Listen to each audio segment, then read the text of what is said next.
Bismillahirrahmanirrahim. Elhamdülillah. Vessalatu vesselamu ala Resulillah. Amma ba'd. Assalamu alaikum ve rahmatullahi ve berekatuh. Hurmatlı Müslüman ağayın tuğanlar, hurmatlı cemaat.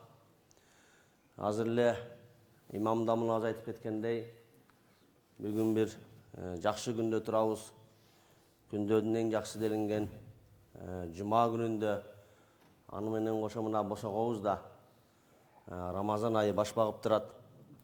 Бұл ай білесіздер 12 айдың султаны делінет, үйі айлардың бірі. Пайғамбарымыз саллаллаху алейхи ve sellem өзінің бір хадисінде айтады: "Ман фариха бидухули Рамазана харрамаллаху жасадаhu алан ниран."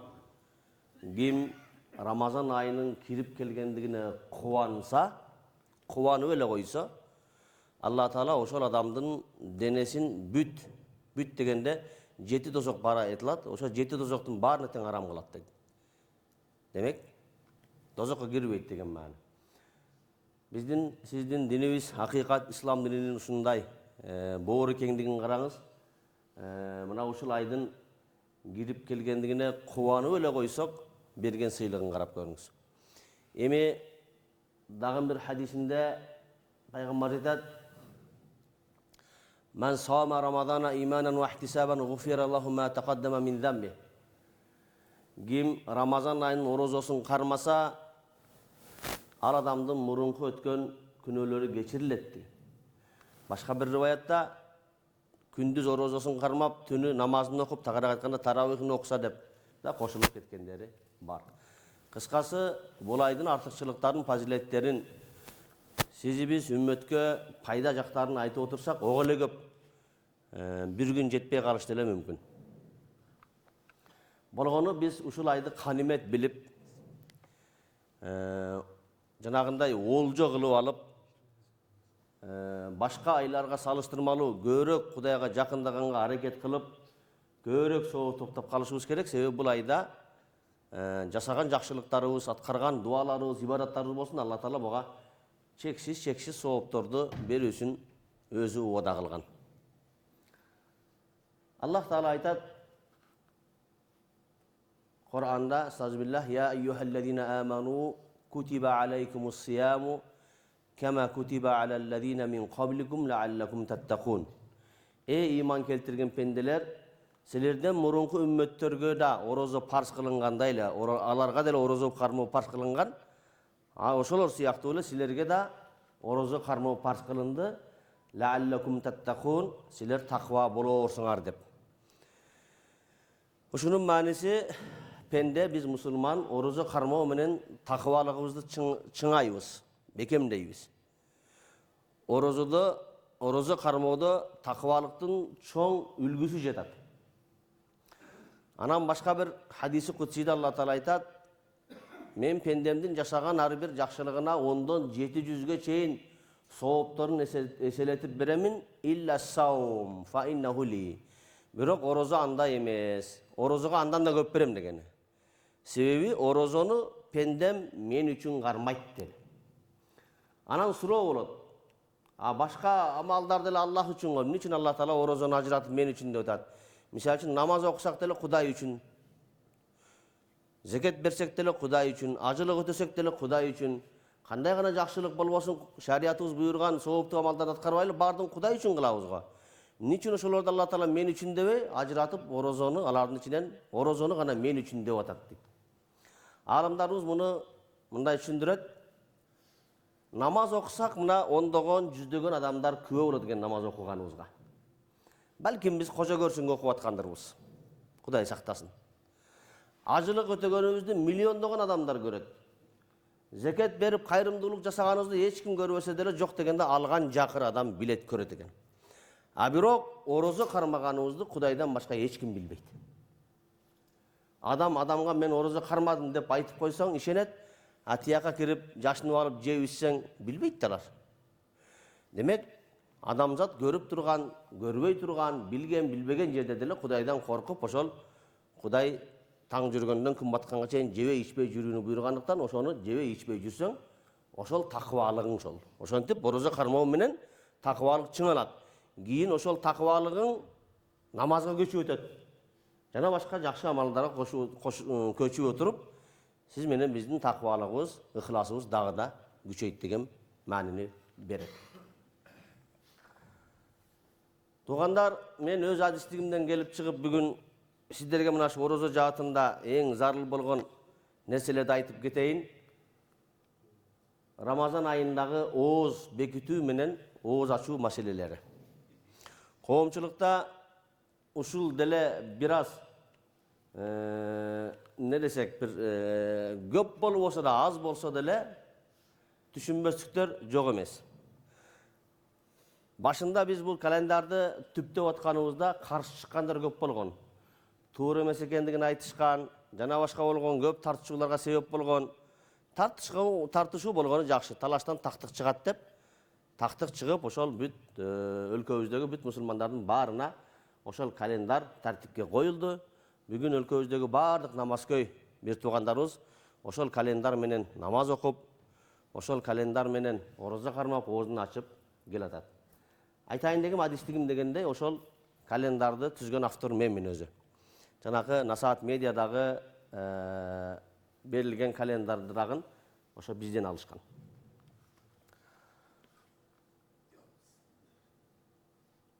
Бул календар түзүлүп аткан учурда 16-17 жылдары, 2016-2017 жылдары билесиздер, Рамазан айы саратанга күндүн ысыгына алып келген. Күн аябай узарып, күн ысык болгон учурга туш келген. Ал сыр эмес, табигый билесиздер, күндүз узун болот, түн кыскарган учур, күн аябай узарган учур. Ошондо Бишкек убактысы менен биз эң жеткенчеги таңкы саат 3-төн 5 мүнөт өткөндө ооз бекитилет деп бергенбиз. Анан көпчүлүккө бул аябай эле өөн учураган. Бул тарыхта эч ким бизди саат 3-тө оозду бекиттирген эмес. Силер кайдагыны чыгардыңар? Аябай эле эрте бекиттирип салып атасыңар. Ал учурда мындай таң жүрбөйт, таң супа садык деген элдин ичинде бар. Тиги жарыш керек, кичине бир нерселер көрүнүш керек. Ошону таң жүрдү деп айтат. Анан силердин көрсөтүп берген убактыңарда тегеле бир жарыктык жок. Караңгы, капкараңгы түн болуп турат го. Деген сын пикирлерде болгон. Жана калса, ошол муфтияттын көрсөтүп берген убактысында таң жүрбөйт. Андан 20 мүнөт же болбосо жарым саат өткөрүп деле оозуңарды бекитсеңер боло берет деген тырмакчанын ичиндеги муфтийлер да чыккан. Ошентип да фатва берген, анан кээ бири тилекке каршы ошол адамдарга ихлас кылган жарандар да бар экен. Алардын сөзүнө кирип ошентип 20 мүнөт, жарым саат өткөндөн кийин ооз бекитип жүргөндөр да саналуу болсо да бар болгон. Азыр эми бүгүн 1 мартка 2025-жылы 1 мартка дал келип атат. Ооз бекитүү убактысы ошол 6-дан кийин туш келет. Бул көпчүлүккө өөн учурабайт. 6-дан өткөндө ооз бекитсе боло берет бул мурдатан деп. Болгону ошол Саратандагы учур бир аз талашка себеп болгон. Анын дагы бир себеби, билесиздер, биз эгемендик болгондон кийин саатыбыз жылбай койгон. Мурда жайкы мезгил, кышкы мезгил болуп саат жылып турат эле, туурабы? Мартта бир жылат эле, анан барып октябрдагы бир жылат эле. Эгерде ошондой жылганда, анда ошол мурунку эме менен жылып калганда, анда ошол биз ооз ачарды ошол эң күн узарган мезгилде саат 4 деп бермекпиз. Саат 4-тө ооз ачар болмок деп бермекпиз. Бул бир себеп. Саат 3-тө эрте көрсөтүлүп аткандыгынын себеби, саат жылбай койгондугунун бир себеп болсо, жанагындай элге, адамдарга, жана калса кээ бир молдокелерге дагы өөн учурагандыгы себеби ошо болгон. Саат жылбай койгондуктан эртедей түйүлгөн. Эгерде жайкы сезонго саат жылдырылганда, ошо мезгилде деле биз календарда менеп саат 4-тө деп бермекпиз. Кош, негизги маселеге өтөлү. Ханафи мазхабы, Шафии мазхабы, Малики жана Хамбали мазхабы деп фикх жаатында бизде 4 мазхаб, 4 багыт бар. Фикх дегени укуктануу, адамдын биздин ибаратыбызды тактап бере турган жол. Бул ак, бул кара, бул туура эмес, бул адал, бул арам. Мындай кылсаң намаз бузулат, мындай кылсаң намаз бузулбайт, мындай кылсаң дарат бузулат, мындай десең талак түшөт, мындай десең нике байланат деген ошондой Dünyölük adamdın emelerin, hükümlerin anıktap berүүчү ilimdi, joldu bizde şariat termininde fiqh dep aytılат. Bul jaatta 4 mektep, 4 mazhab kalıptangan. Biz oşolordun içinden Hanafi mazhabını karmanıp geliriz. Kılımdardan beri oşol bizdin Borborдук Азияга İslam kaçan gelgen bolsa oşo gelgenden başta öyle biz mına uşul mazhabta tawalarız, din karmanıp kelgen. Aytarım uşul 4 ele mazhab Hanafi bolsun, Şafii, Hanbali, Maliki bolsun 4 öteң namaz wagtlaарын belgilөөdө bul oğuz açуу менен oğuz bekitүү wagtısı sözsüz namaz wagtlarına baylanıştуу. Sebebi Bağımdat namazının vaktinin girүүsü menен oğuz bekitүүnүn wagtısı köp birдей. Bir-birinden 1 sekund da aldı jarka emес. Ошондой эле шам намазынын вакыты оозу ачуунун вакытысы менен барабар. Экөө бири-биринен 1 секундтан нары бери болбойт. Ошон үчүн бул намаз вакытларына таанык болгондуктан мен маселени ушудан баштадым. Демек 4 эле мазхаб намаз вакытларын тактоодо далил катары карманган хадиси бир эле хадис. Ханафи да ошол хадисти далил кылган, Шафии деле, Малики, Hanbali деле 4 өтең мына ушул хадисти далил кылган. Бул хадисти имам Тирмизи өзүнүн сунанында риваят кылат экен. Abdullah ibn Abbas деген сахаби болгон, пайгамбарыбыз саллаллаху алейхи вассаламдын абасы, атасы менен бир тууган Аббас деген болгон. Ошо кишинин уулу Абдуллах деген аалым киши болгон сахаба. Ошо риваят кылат. Кала Расулуллах саллаллаху алейхи вассалама аммани Cebrail'u indel beyti marratayni. Buradarım Cebrail aleyhisselam mağa Ka'banın astında 2 jolu toluk 5 vakt namazga imam bolup namaz okup berdi dedi Peygamber sallallahu aleyhi ve sellem. Peygamberimiz Hazreti Cebrail'i buradarım dep atagan.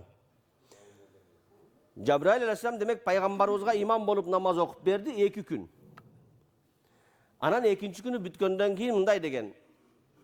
Mına uşul men okup bergen 2 gündögi namazlar birinci күнгүчтө ар бир 5 вакыт намазын алгачкы вакытында окуган, экинчи күнгүндө болсо ар бир 5 вакыт намазын акыркы вакытында окуган. Анан айткан, сиз жана үммөтүңүз мына ушул 2 вакыттын ортосунда намаз окуп жүрсүн деген. Birinci günü Cebrail aleyhisselam Peygamberimiz sallallahu aleyhi ve sellem'e peşin namazını okup bergen. Fasalla bi az-zuhra hina kana'l fey'u misla şirak diyor Peygamberimiz.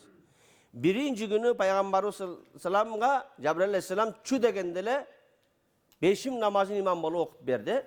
Kaçan dese adamdın kölökösü tigi but kiyiminin tuflisinin boğusun baylaydı ko. O şerge gelip kalganlar yani. Al degeni arganday tik turgan nersenin kölökösü jogolup kalat degeni. Al kaçan bolat? Gün tak tööge gelgende. Gün çıkış menen gün batıştın vaktısında könün teң ortasını alsak, oşonu gün tak tööge gelgen bolat dagın, oşo mezgilde kölökö kıskargan жерге жетет, bilesizler. Bir nerseni kazıktığı, bir nerseni kağıp koysanız, ertemenen gün çıkkanda oşo nersenin kölökösü batış tarafka jatıp uzun bolat. Emi gün çıkıştan götörülgen sayın, oşo nersenin kölökösü kıskarıp kele beret. Kıskarıp kelip turup, gün tak tööge gelgende janagı kölökö kıskargan çegine jetet, anan gün batışka koyganda janagı kölökö çıkışka karay dag uzara başlaydı. Bu hiç kimge sır emes. Bizde biz ekvator sızığынан 42-43 gradus tündükte jaygaşkanыбыздан биздин жергебизде ар кандай нерсенин ошол чак түштөгү көлөкөсүнүн өлчөмү болот. Биздин жергебизде эч качан чак түштө көлөкө бут кийимдин боосун байлай турган жерге чейин келип жоголуп кетпейт. Жердин бардыгында эле ошондой болгону бир гана Мекке шаарында, жакшылап билип алыңыздар, бул өтө жакшы назик илим. Mekke şaharında bir yılda 2 jolu. Her yılı olur. Bir yılda 2 jolu. Birincisi 26 May'da, ikincisi 15 İyül'de. 26 May'da jana 15 İyül'de Mekke'de gün tak Ka'banın tövösüge gelet dagın har kanday nersenin kölökösü jogolup ketet. Jok bolup barат ошо mezgilde. Tagыр ayтканда peşim namazının vakti girgen учурда eç nersenin kölökösü jok. Men özüm bir kança jolu tajriba kılıp ошол учурларга ажылыкка же умрага түш келип, тартып алган сүрөттөрүм, тартып алган видеолорум деле бар. Бул Меккеде гана болот Кудайдын кудурети менен. Меккеде гана болот, bir жылда 2 жолу болот. Муну айтканымдын себеби Пайгамбарыбыз саллаллаху алейхи вассаламга Hazreti Cebrail aleyhisselam ошо күнү имам болуп берген деген. Ошо күнү. Айтып атпайбы? Пайгамбарыбыз Cebrail мага пешим намазын окуп берди. Kölökö janagı but kiyimdin boğusun baylay turgan jerge gelip kalganda degeni. Al mınday turganda al nerse kölökösü jok degeni da. Jok degeni. Men namazdan keyin imamыңыздарга buyursa süretlerini tışlap ketem, keyin sizlerge gösterip tursa süretlerdi.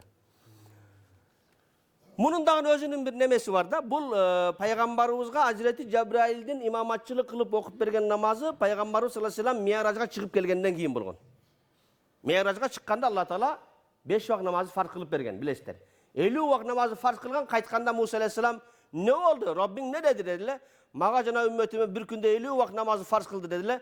Muhammed sallallahu aleyhi ve sellem, men adamdardı bir jakşı bilem, tajribam başımdan ötkön. 50 vakt namazı ümmetin götüre albayt. Allah'a kaytıp barıp surağın, jalbarın, düşürsün degende kayra 5'ten düşürüp bar oturup 45, 40, 35, 30 kıl oturup ahir 5'ke gelgende Musa aleyhisselam aytkan oşu 5 lira götüre albayt degende.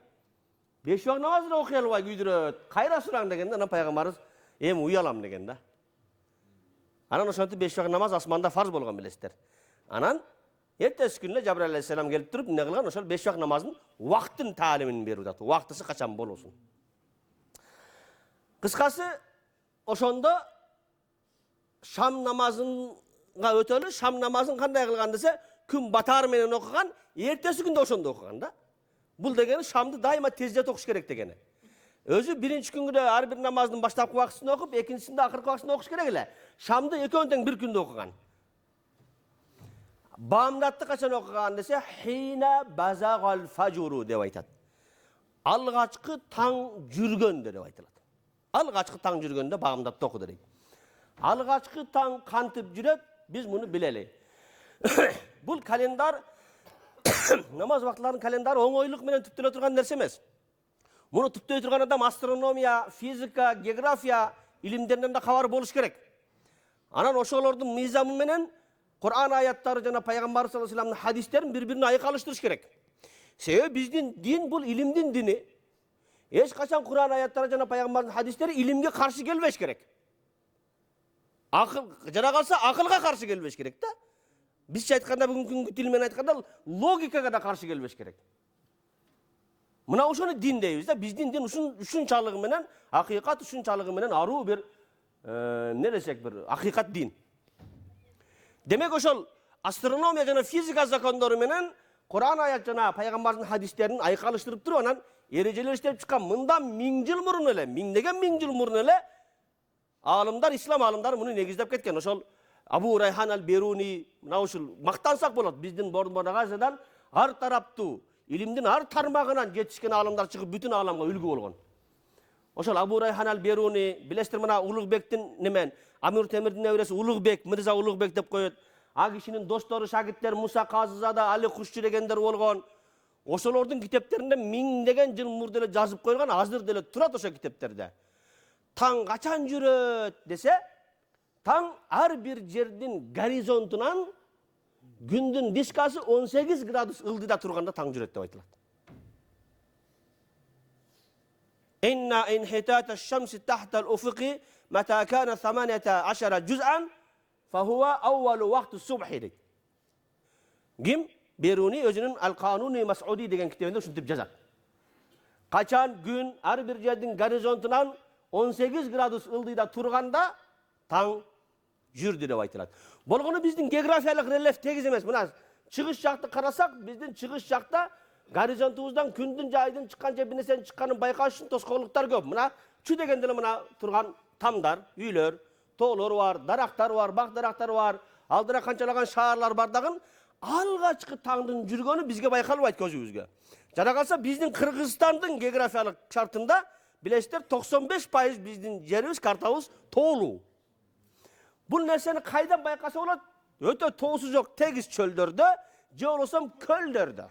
Denizlerde kayık menen taң jürüşün küzötüp, gün batuşun küzötsöňiz, oşol denizdin nemesim ne bolat? Bayağı tep tegiz bolat dagın, kündün batkany dagın, çıkkanydan dağına görünüp turat. Bolgonu bizdiki anday tegiz emes. Janagı muftiyattın gösterip bergen vaktında taң tegele jürböйт. Andan 20 minut yarım saat ötkör Oğuzbek'te öyle degender alar ne kılar? Oşol algaçkı taң jürgön emez, taң jürüp götörülüp ötürüp anan adamdın gözünde baykalgan uçurda aytıp atat. Demek al kança adam jep koyup atat orozosун, gördünüz mü? Эми мен айтайын 18 градус дегенде, мисал үчүн мына биз турган жер, мына горизонт болсо, ушудан 18 градус ылдыйда күн турат мына, күндүн дискасы. Ал физикалык эсеп менен градусты да өлчөп берсе болот. Анан мындай көтөрүлгөндө ошол күндүн нурунун өзүнүн катмары болот дагы, ал күндүн нурунун катмары актык мына биздин горизонттон бийик көтөрүлөт. Көтөрүлгөн сайын ошол актык көтөрүлүп барып туруп, анан жарып күндүз болот өзү. Ошонун алгачкы таңы жүргөндө таң жүрдү деп айтылат. Тиги пайгамбарыбызга Жабраил алейхиссалам имам болгондо дагы хина базагал фажру, алгачкы таң жүргөндө деп айткандыгы да ушудан. Эми жанагы Жабраил алейхиссаламдын пайгамбарыбыз саллаллаху алейхи вассаламга имам болуп берген күндө шархта уламалар хадиске шарх жазышат, түшүндүрмө комментарий жазышат. Хадистин тексти кыска эле болот да. Анан ага алымдар жөнөкөй сизге окшогон, мага окшогон адамдар түшүнбөй калбасын деп ага кошумча түшүндүрмөлөрдү жазышат. Натыйжада бир эле хадистин түшүндүрмөсү 2-3 балким 10 баракка чейин созулуп кетет. Ошондо айтышат, пайгамбарыбызга Жабраил алейхиссалам намаз окуп бергенде күн баткандан күн чыкканга чейинки жалпы түндүн убактысын 8ге бөлгөн дейт. 8ге бөлгөн, күн баткандан күн чыкканга чейин эсептеп көрүңүздөр. Ошонун акыркы 8ден 1 бөлүгү жалпысы багымдаттын убактысы деп айтылган. Хадистердин шархтарында, түшүндүрмөлөрүндө алымдар ушинтип жазат. Эми биз ошол 26 май менен же 15 июлдун күнүндөгү Мекканын координаты менен эсептесек, түндүн 8ден 1ге как раз ошол 18 градус дал келип атат. Ал дегени пайгамбарыбызга Hazreti Жабраил алейхиссалам өзү да багымдатты 18 градус менен окуп берди деген. Физика илиминде билесиздер, ар кандай тегерек нерсени 360ка бөлөт, 360 градуска. Муну компастан байкасаңыздар болот. Ал север түндүк жак 0 болот, чыгыш жак 90 болот, түштүк жак 180 болот, батыш жак 270 градус болот, анан кайра түндүккө келгенде 360 градус болот. Демек күн жерди бир күрөк айланганда эмне болот? 360 градус айланат, туурабы? Эми бир суткада 24 саат бар. Аны минутка которсок 1440 минут болот. 1440 минутту биз 360ка бөлө турган болсок 4 минуттан туура келет. Ал дегени күн ар бир градуста 4 минуттан жылуу болуп турат. 4 минуттан жылуу болуп турат. Демек 18 градусту эске алганыбызда 18-ди 4кө көбөйсөк 72 минут чыгат. Демек күн чыгышынан 18 градус дегенде күн чыгуусунан 72 минут мурда таң жүрөт турбайбы деген пикир дароо келет адамзатка. Туурабы? Демек күн чыгуусунан 72 минуттан мурда багымдаттын убакыты кирет экен, Оозбек турат экен деп. Туура ошондой болот. Бирок туугандар ал экватордо болот. Себеби экватордо күн түз чыгып түз бата берет. Тигинен чыгат, анан баткандыра тигинен батат. Бизде билесиздер, күн жантайып чыгып, баткандыра жантайып батат. Себеби биз экватордон жана айтканда 43 градус түндүктө жайгашкандыгыбыздан бизде ар күнү 365 күндө күн 365 жерден чыгып 365 жерден батат. Бир жерден чыгып бир жерден батпайт. Демек бизде 18 градустун күн 18 градусту басып өтүш үчүн 72 минут жетишсиздик кылат. Бул 18 градустун күн кыскарган убакыттагы жалпы убактысы азыраак болсо, күн узаргандагы убактысы андан да көбүрөөк болот. Биздин координат менен алганда 18 градустун жалпы убактысы күн кыскарган мезгил 20-декабрларга эсептей турган болсок, 1 саат 34 минут, 1 саат 36 минутту түзө турган болсо, мисал үчүн дейлик. Күн узарган 22-июнга барганда ошол эле 18 градустун жалпы убактысы 2 сааттан ашып кетет. Ал дегени күнүң 1 минуттан же жарым минуттан, кээ бир күндөр 2 минуттан жылып отуруп ошондой болгон. Канчалык түндүккө карап кеткен сайын бул 18 градустун жалпы убактысы узарып бара берет. Мисал үчүн бизге караганда Бишкектин дагы жалпы 18 градус убактысы Ошко караганда бир аз айырма кылат. Бир эле суткада мисал үчүн 18 градустун жалпы убактысы Ошто 1 саат 42 минутту түзсө, ошол эле суткада Бишкекте 1 саат 45 минут түзүп калышы мүмкүн. Алматага барып дагы узарат, Астанага барып дагы узарат, барып ошол жакта түндүктө эмне болот? Түндүк музыкаянда жай мезгилинде бейли ночь болуп күн батпай коет. Бизден түштө болгон сайын ал кыскарып барат. Tigi Afganistan, Pakistan өлkөлөрүнүн 18 градустук жалпы убакыты бизге караганда кыска болот даган, экваторго барганда 7 минут болуп калат. Түшүндүрө алдымбы? Демек, мунун түрдүүчө болгондугунун себеби ошондой. Анан кээ бир адамдар айтат, Кур'ан аятынан далил келтирет. Кур'анда мындай аят бар, астагфируллах. Кулу вашрабу хатта ятабайяна лакумул хайтул абьяду минал хайтил асвад. Садакаллахул азим. Кур'анда мындай келет, ошол орозого таандык аят. Силер ак жип, кара жиптен ажыраганга чейин жеп иче бергиле деди. Анан жанагы турмакчанын ичиндеги муфтилер айтат ки, муфтияттын көрсөтүп берген календарында ак жип менен кара жип нары жакта турсун, ак аркан менен кара аркандыр айырмай албайсың. Ошон үчүн жарым сааттан кийин ооз бекитсең боло берет дейт. Мына ушул аяттын тафсиринин окубагандыгынын белгиси ошол. Өзүнүн илимсиздигинин көрсөтүп аткандыгы өзү билбей атат. Adi ibn Hatim деген bir sahabi болгон. Ошо киши айтат: "Lamma nazalat hadhihi al-aya", качан мына ушул ак жип, кара жиптен ажыраганга чейин жеп иче берле деген аят түшкөндө, "Ja'altu tahta wisadati iqalan aswad wa iqalan abyad". Мен жаздыгымдын астына бир ак, бир кара жип койдум деди. Анан улам жеймин. Жаздыгымды көтөрүп коем, жанагы ак жип менен кара жипти айырмалай берем. А кезде бизге окшоп электр болгон эмес. Чырак да болгон эмес. Болгонунда болгон, болбогондо болгон эмес. Байлардын үйүндө гана чырак болбосо, кедей бизге окшогон жакырлардын үйүндө ошо шам чырак деле болгон эмес. Улам карайм, байкалбайт, улам карайм, бирок жер жарып барат деди. Анан мен түшүнбөй калдым.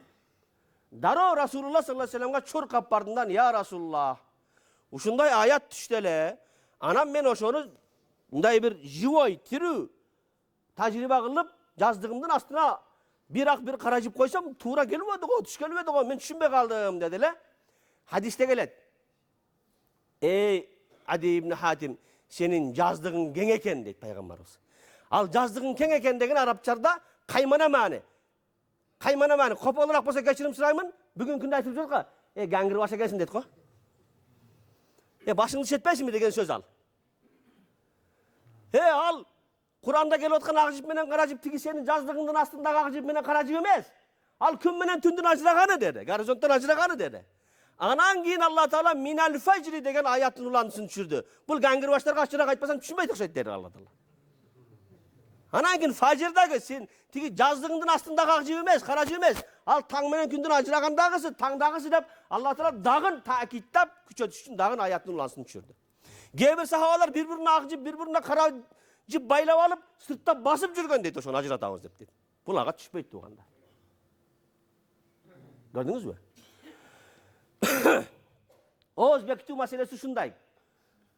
Буга бүтүн дүйнө уламаларынын жумхур дегенде 90%дан ашыгын айтылат. Мисалы үчүн, ушу жерде тургандардын аксары, көпчүлүгү ушу сөздү айттырсак, ушу жерде тургандардын 50%дан ашыгыраагы болот. Ал эми ушу жерде тургандардын жумхуру ушундай деди десек, ушу жерде тургандардын 90%дан ашыгы болот. Демек, шарият илиминин аалымдары, астроном илиминин аалымдарынын жумхуру, сөзүм түшүндүңүздөр, жумхуру 90%дан ашыгы таңдын 18 градуста жүрүүсүнө иттифак кылышкан. Туура буга ошол 10%га жетпеген адамдардын каршы чыкканы бүгүнгө чейин бар. Аны да айта кетишибиз керек. Биз молдокелерге Рамазанда телефон чалуулар көп болот. "Дамулла, мен бүгүн уктап калыпмын. Карасам календардагы убакыт өтүп кетиптир, 5 мүнөт өтүп кетиптир, же 3 мүнөт өтүп кетиптир, же 10 мүнөт өтүп кетиптир. Анан бир чичтем нан жеп, бир утум суу ичип анан оозумду бекиттим. Эмне болот" дейт. Дарт болот деген адам жок. Жок болду розосу. Жок болот. Себеби 5 мүнөт, 10 мүнөт эмес, 1 секунд өтүп кетсе болбой калат. Секунд. Себеби асман терелери тынбай аракетте турат да. Тиги эшмат бир чичтем нан жеп, бир утам суу ичип алсын деп күн токтоп турбайт да. Күн жылып отурат да, ар бир секунд сайын жылып отурат ал. Негизинен өзү ошондой уктап калган адамдар болсо, эч нерсе жебей, эч нерсе ичпей, жөн гана ниет кылып коюш керек. Жеп койду, ошо күнгө розосу жарабайт аны. Биз айтабыз жада калса, мисал үчүн, мен азыр эртең багымдатын убакыты ошто канчада экен? Эртең канчада ооз бекитебиз деп атат? 6:11-де ооз бекитет экенбиз эртең. Айтарым жамаат, сиздер өзүңүздөрдө жакшылап угуңуздар, аркадагы үй бүлөңүздөргө, берге келбегендердин баарына жеткизиңиздер. Kalendarda көрсөтүлгөн убакыттан 5 минут эрте бекитиңиздер этияттан. 5 минут эрте. Себеби сиздин саатыңыз Гринвичтин саатына минут секундuna дал келип жүрбөйт. Анан финишке келгенде тормуз басам деп тормуздун кармагы өтүп кетпен арака. Орозоңду күйдүрүп алба. Этиятта ошол 5 минут эрте. Мисалы үчүн 6:11 болсо, 6-дан канча 5 минут 6 минут өткөндө эле бекитип, оозуң мурдуңду жаланып, зубачкаңды иштетип, токтоп, ниет кылып, оозуңду бекит. Ошого такап алып барбай. Этиятты кылыш керек. Кээ бирөөлөр бар экен, Пайгамбарыбыз саллаллаху алейхи вассалам хадисинде айткан, ооз бекитүүнү кечиктирген жакшы деп кечиктирип, күн чыкканга чейин жегендер бар экен, тоба кылдым. Ушундайлар да көрдүм. Ал кандай болот десе, ошол 6:11-де ооз бекитүү көрсөтүлгөнбү? Ошол 6-дан 5 минут, 6-дан 6 минут өткөнгө чейин такап алып бар, тиги 5-те эле бекитип алып бар деген ал. Ооз бекитүүнү кечиктирүү деген мааниси, саат 5-те же 5:30-да эле бекитип алба. Ошол 6-дан 11-ге чейин барып, 6:05, 6:06-да барып тактот. Ошого чейин алып бар деген, кечиктирүү дегенди ушинтип түшүнүш керек. Ал календарда көрсөтүлгөн убакыттан да кечиктириш керек деген мааниси эмес туугандар. Аламгира деген фатава китепте келет. Имбакия лукмату сухури фи фихи, сумма талаа аль-фажру ва бталаа фа алейхи аль-каффара. Сухурлук тамагынан бир тиштем оозунда турса, анан ошол учурда таң жүргөн болсо, тагыраак айтканда биздин көрсөтүп берген календардын убакыты кирген болсо, анан ошол оозунун ичиндегини жутуп берсе, ал адамга каффарат важип болот деген. Bir күн казада кармап берет, үзгүлтүксүз аркасынан 60 күндө тутуп бериш керек болот. Ооз бекитүү маселеси ушунчалык назик туугандар. Кээ бир учурда молдакелер деле ушуну бир пендере муфтиятың деле чыгарса чыгарып койгондур да, эчтеке болбойт, караңгы эле го. Атакеси, же, абушка. Ой, бекит десең деле болбой, кээ бир адамдар жей берет. Ушундайларды да көргөнбүз. Эчтеке албайт, ичке мурун жей эле жүргөнбүз деп. Өлдү ошолордун Рамазан орозосу жок ошол күнгө. Ушуну жакшылап билип алыңыздар туугандар. Ооз бекитүү маселеси өтө назик. Кыйналып, анан кечке ашка жүргөнүбүз бир пул болуп калат да, жок эч нерсеси. Туугандар, убакыт болуп калыптыр, бирок 5 минут сурай кетейин. Ооз ачууну да айта кетейин. Сабак кызык бекен? Астрономиядан сабак берет буга кезсиз. Мен өз спесим ошондой. Анан ооз бекитүү, ооз ачуу маселесине келсек, биз ошо календарда көрсөтүп берген ооз ачуу деле элге жана ошол кээ бир молдакелерге да бу да жаккан эмес. Себеби биз көрсөтүп берген убакыт адамдарга эртеде түйүлгөн. Силер жарык деле оозду ачылып салып атасыңар го, жапжарык эле болуп турат го деген сындар айтылган. Неге десе, ага чейин бир тактык болгон эмес дагы биздин элдин ичинде кандайдыр бир токума өлчөөлөр пайда болгон. Адамга бир тактык, бир илимий далил менен бир нерсе көрсөтүп бербесең, ал ким өзүнүн жолу менен бартыр бир нерсени өлчөм кылып алат экен. Мисалы, элдин ичинде ушундай сөз бар: чымчыктар чырылдасын, анан ооз ачабыз. Же таш ыргытсаң көрүнбөсүн, анан ооз ачабыз. Же балаан жылдыз көрүнсүн, анан ооз ачабыз. Ушундай өлчөөлөр элдин ичинде болгон. Менин бир агайым бар, как раз ошол астрономия физикадан сабак берген айылда агайым бар, 60 агай деген. Ошол айтчу эле. Мен тайнем раматылык айтчу эле, балам, тандырдын башкасы чыгып каласы, жанагы бир жылдыз көрүндү экен, ооз ачабыз дейт эле деп. Ошо мага астрономиядан сабак берген агайымдын өзү ушинтип күлөт эле. Ошентип тайнебиздинби, кайнебиздинби риваятына таянып эле биз ооз ачып келгенбиз. Бизде тактык болгон эмес. Анан биз тактыкты көрсөтүп бергенден кийин албетте ал мурда бизге сиңип калган вируска, биздин мээбиздеги мурунку өлчөмгө каршы келгендиктен аны кабыл алыш бир аз кыйынга турган. Дагы эле бүгүнкү күнгө чейин деле муфтияттын календарынан 5 минут, 10 минут кечиктирип ачып жүргөндөр да бар. Бирок туугандар айтып коеюн, биз комиссия менен кайсыл жердин координаты менен календарды берген болсок, бардык жерге этияттан ооз ачууга, күн батканга, шам намазына 5 минут кошуп бергенбиз. Бүгүн канчада, эртең канчада ооз ачылат экен, мисалы үчүн Ошто? Ооз ачарды көрдүңүздөрбү? Насаат меден ачып карай көрүңүздөрчү. 7-ден 6 минут өткөндө болсо, демек, чындыгында Оштун координаты менен 7-ден 1 минут өткөндө күн баткан. Биз ошол ызылдашпасын деп дагы 5 минут кошуп бергенбиз. Бирок тияка, багымдат жакка кошкон эмес, аны өзүңүз алышыңыз керек. Багымдат жактан этиятты минус менен аласыз, шам жактагыны плюс менен аласыз, ал плюсту биз өзүбүз кошуп бергенбиз. Дагы сиз 5 минут коштун кереги жок демекчи. Түшүндүңбү?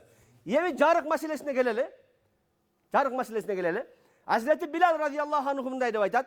Биз пайгамбарыбыз саллаллаху алейхи вассалам менен сапарда элек, а киши пайгамбар саллаллаху алейхи вассалам ошондо орозо кармаган, мүмкүн нафил орозо кармап алган эле. Фаламма гарибат шамс, качан күн батканда, Qalan Nabi sallallahu aleyhi ve sellem Peygamber sallallahu aleyhi ve sellem ya Bilal unzul fajdahlana. Ey Bilal mingen atından je ulağından eşek bütöv bir nese bilmem minip alganda sapar dem.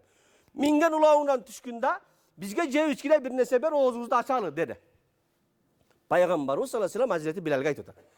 Hazreti Bilal ne dedi? Ya Resulallah lavam seyta. Ey Allah'ın elçisi daha biraz geç girsin dedi. Ağa dediler Cenab-ı bizge okşap jarıkta görünüp attıra Bilal'ga. Peygamber sallallahu aleyhi ve sellem hayra etti. Unzul fajdahlana. Tüşten bir nese beri açağız dediler. Bilal ikinci not. Ya Resulullah inna aleyke neharan. Ya Resulullah capcargılı olup duratko dedi. Dediler ne Peygamber üstünde katura kayıttı. Men aytkanda akıl aytparım. Men sizlerge түшүнүктүү kılıp aytayın. Mınday bir esten atırı. Tüşep padarına lanat. Tüştegende tüşler. Bunu aytkan emes men sizlerge eme borçunu aytıp bunu. Üçüncüsü katura kayıttı şartlarındaçı. Anan tüştü bir neseni dayarda berdi. Anan Peygamber sallallahu aleyhi ve sellem oğuzunu açtı dağı mınday dep aytdı. İza ra'aytumun nahara qad adbara min hahuna ve aşara bi isbuhi qibelal maghrib. Sömeyiminin batış tarafını görsetip sizler kaçan kündüzdün bir yaka getkenin görsünür. Ve izâ ra'aytumul leyle kad akbele min hâhuna. Anan sömeyiminin çıkış tarafını görsetip kaçan sizler tündün bir yaktan baş bakkanın görsünür. Fakat aftaras saim. Oruza karmagan adam oşo zaman oğuzunu açsın dedi. Eğer de canağında bizden geografiyalik rele bir tegiz bolsa, bizden batış garizonttan kündün diskası batar menen, çıkış garizonttan kapkara karangılık çığa geledi. Şunu bilip alыңızlar. Ağa çeyin kurtolukta bizden asmanımız zarık bolup durganı menen. Banu Salama degen kavim bolgon, Hacıga umraga barganlar bilet Peygamberimizin Medine'deki mescidin janında çoğun kabristan var, Cennetül Baki dep. Oşo jer murun körüstene mesele. Banu Salama kavmi gelip Peygamberden ya Resulullah bizge uşu jerdi berin. Biz uruğuz menen uşu jere göçüp geleli. Meşitke takay 5 vakit namaza girip duralı geçikpey. Dediler Peygamberimiz göngen yok. Yok, sizlerin oşo alışta turganыңар jakşı. Sen meşitke kadam basıp gelseňer köýrek soğup bolat dep aytkan. Oşo kavimden bolgan bir sahabi rivayet kılat. Biz Peygamberimiz sallallahu aleyhi ve sellem'in Mescid-i Nebavi'de Şam namazını okup bütüp mescitten çıkıp şardın çetindeki yüzge kaytkanda jolda caminen ok atıp oynaşubuz, jevenin düşken ordun dağına görçübüz dep aytkan. Bu Şam okulup bütkendeki mesele. Muftiyattın gösterip bergen kalendarda jap jargılı bolup turat. Oğuz açpagıla degenderge bir mınday bir hadis menen жооп деген. Kur'an'da keledi estağfirullah ve atimmus siyama ilal-leyl. Allah Teala aytdı. Sizler emi orucunu tünge çeyin karmagıla dedi. Kur'an'da ila degen söz kelip ila degen söz Arap dilini bilgenler bolsa arаңızda da bilet, moldakabız bilet. İla degeni ile intihail gaya. Bizçe aytkanda, kırgızca aytkanda çeyin jana ga müçösün bildiredi. Tünge çeyin degeni. Andan naraka ötüşken mümkün emes degen mani verdi Arap dilinin grammatikasında. Hatta degen söz var. Eğer de Allah Teala Kur'an'da oşol oruza zatında ila degen sözün orduna hatta degen sözdü koygonda anda janakı Tayneviz'in rivayetine malgısak buluver dedi keçiktirip. İla geldi mi? Akıncak kesiş gerek o şeyden. Narcaka çıkan mümkün emes deydi. Cana kalsa Allah Teala hadisi kutsiredat ehebbu ibadi ilayya a'caluhum fitran. Pendelerinden maga yengele süyüktüğüsü küm batarı menen tezinen keçiktiriyor oğuz açkanı dedi. Hadis kitaplarında babu ta'jilil iftar. Oğuz açını tezleşik gerek jende özünce bölüm babtar var hadis kitaplarında. Mulla Ali'l Qari degen Hanafi çoğun alım aytkan. Mişkatül Masabih degenge Mirqatül Mafadih degen şarh yazıp çıkan oşa kişi aytat. Oşu hadislerin şarhında. Gün batarı menen tezrek geçiktir ve oğuz açık gereken hikmeti mınday olup dedi. Pende Hudaydın aldığında özünün alsızlığın moyunda var dedi. Mınday çatkanda o jaratkan Allah sen maga tam jürgönden başlap gün batkanga çeyin jebe içme yürüyünü buyurdun ele. Men oşol sen çektep bergen jerge tagarak atkanda gün batkanga çeyin araң çıdadım. Bolboyla kaldım. Men bildim bu jebe içme yürü sağa gana jaraşat eken. Bizden kolumuzdan gelbeyt eken. Dep özünün alsızlığın, acizligin moyunda var Hudaydın aldığında. Eğer oğuz açını geçiktirse tekeverdik bar dedi. Bunu Ali'l Qari aytdı. Menin sözüm emes. Geçiktirseçi. Huday. Mına jebe içme jürgün dediğine de keç geçeyin. Jettim. Daha kança parayın. Jebe içme jürüş bizden de koldan kelet. Degen okşaş deydi. Tekeverdik geçetat deydi. Oşonduktan oğuz açardın vakti boldu mu? Biz muftiyattın komissiyasağı murdala 5 minut koşup bergenimiz hiç oylanbay. Oşonda Aça veriңizdер. Мен айылда bir досым бар, ağalım досым бар, ады Хамдамла деп. Ошол айтат. Хабиб дос, ушу сенин кошкон 5 миңдин кечеле өтпөйт да деп. Кыскасы этияттык өзү берилген туугандар. Демек, ооз ачууну кечиктириш, ооз бекитүүнү кечиктириш, ооз ачууну тездетиш керек деген маселелер ушундай. Биз муфтияттан ошол комиссия, ошол календар түзүп бердикпи? Биз 7 эмес, 70 өлчөп кескенбиз. Биз өлкөдөгү бүтүндөй мусулмандардын бардыгынын ибадатын кепилдигин алганбыз. Эми анын үстүнө кайра бир фатва берип, анын үстүнө бир кайра жаңылык киргизүү сиздердин милдетиңиздер эмес. Кыяматта биз ошол муфтият жооп беребиз. Аны бүт ошол шарият илимдерине, астрономия илимдеринин бардыгына таянып, биз ушул тыянакка келгенбиз. Керек болсо бул нерсени тактоо үчүн мен 7 жыл өмүрүмдү сарптадым, изилдедим. Бүтүн дүйнөдөгү дүйнөлүк деңгээлдеги чоң обсерваториялар менен сүйлөшкөнгө чейин барганмын. Кудайым баарыбызга туура түшүнүк берсин. Кирип келе жаткан Рамазан айыңыздар дагы бир жолу кут болсун. Алла Таала бул айдын орозосун кармап, таравих намаздарын окуп, түрдүү кайрымдуулуктарын жасоону баарыбызга насип кылсын. Аны менен кошо мындай Рамазандардын далайын көрүү баарыбызга насип кылсын. Амин. Раббана атина фид дуnya хасана ва фил ахирати хасанатан ва кина азабан нар. Рахматка.